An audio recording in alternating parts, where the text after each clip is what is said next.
Бийик зоолордо, ак мөңгүлү тоолордо ата бабам элим жашаган.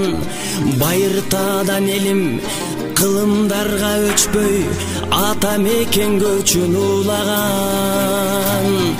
Көз тиреген тоосу, мелтиреген суусу көп адамдын көзүн арттырган.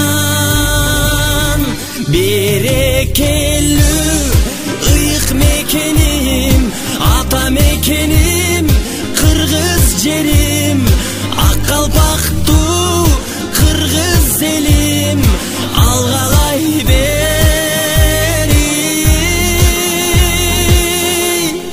кыргыз элим, ата мекеним. Душмандардан сактап, урпактарга улап, Манас ата бизди коргогон. Үч буроосун бурап, колго комуз ойноп, ата бабам мурас калтырган. Көз арттырган жерим, көз тийбесин сага, көкөлөп өсө бер алдыга. Береке